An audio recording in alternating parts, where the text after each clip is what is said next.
talking with Becky Hobbs, an award-winning songwriter.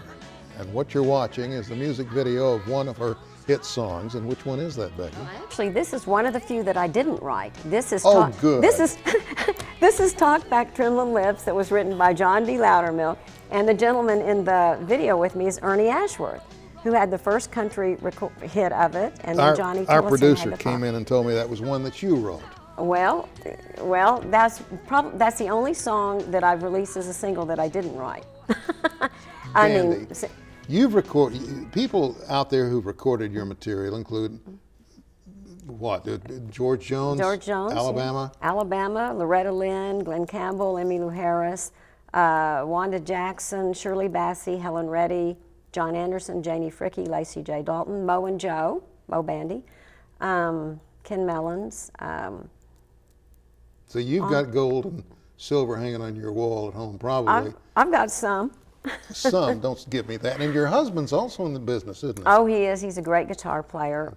He's played with Paul McCartney, Don Henley, played with Glenn Frey on the road for 16 years. No kidding. Mm-hmm. So it runs in the family.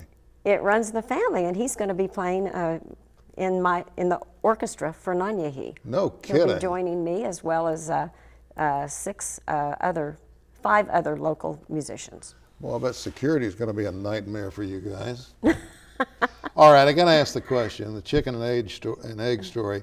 What's hardest to do, lyrics or music? Well, for me, music has always been natural. It's been a gift.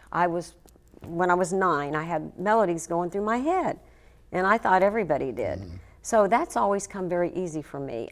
When I moved to Los Angeles, actually, I wrote pretty much by myself in LA. I spent 9 years out there.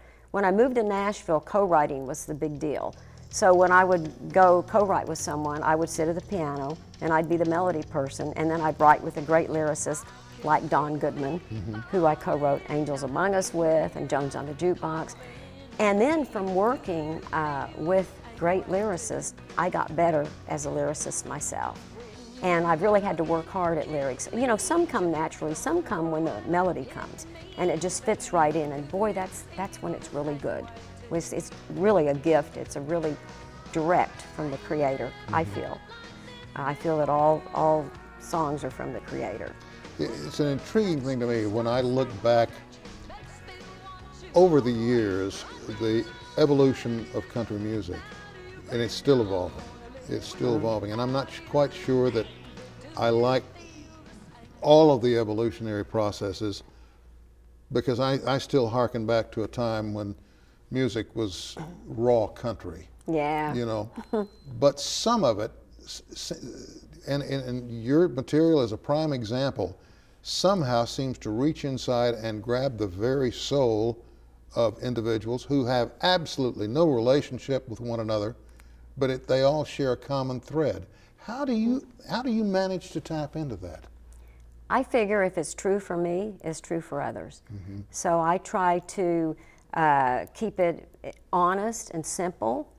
And you know, when I'm writing, if I'm sitting at the piano and something starts coming and I get goosebumps, I know I've got something, because to me that's a sign that it's from the Creator. And you know, we're all connected. We all have the same desires and needs. Sure. Mm-hmm. That's interesting. Do you have children? None that I know of. Good. And certainly. I had to do that. I'm so sorry. Let me do it this way. Certainly she would know, I got to tell you. Oh, Lord. Oh. The whole day is just slipping away. Well, I'd be curious to know, because you strike me as the kind of person who's bent on passing it along or giving back. Now, I notice you take great pride, and you just light up when you talk about the play and the fact that children will be involved in yes. one of the performances. What about the music side? You have to be concerned about passing it on, giving it back. Oh, yes. In what way are you promoting that? Well, like a song, Angels Among Us, which Don Goodman and I wrote, it was inspired by my guardian angel. The group Alabama, of course, recorded it and had a hit with it. But that song has been used to raise money for numerous charities around the world.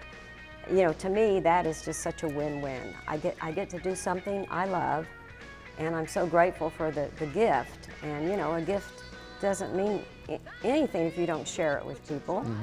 I'm so grateful for that gift, but then to write a song like that that can give back to others is just, this is why we write songs, folks. You remember the first time you heard one of your tunes on the radio? Yeah, I do. Tell us about it. I do. Actually, the first time I heard one of my songs on the radio, I was singing it. It was called I Can't Say Goodbye to You. I was living in Los Angeles, and that song, it won the easy listening category of the American Song Festival back in 1978. And I was driving along in my 66 Mustang in LA, and I heard it, and yeah, I darn near drove off the road. And yeah, you know, it's a good feeling. What a rush. What a rush. That's And the pretty greatest intense. honor being a songwriter is when a great artist, you know, like Conway Twitty, like Randy Owen, like Glenn Campbell, when they record one of your songs, it's just, What a I love compliment. it. Do you get to interact with these folks when they're recording? Or Well, before not they when they're record? recording usually, but so many of the artists that have recorded my songs, I've opened shows for. You know, George Jones, I opened several days for him, Conway Twitty, opened shows for Glenn Campbell. So many of them I've gotten to know.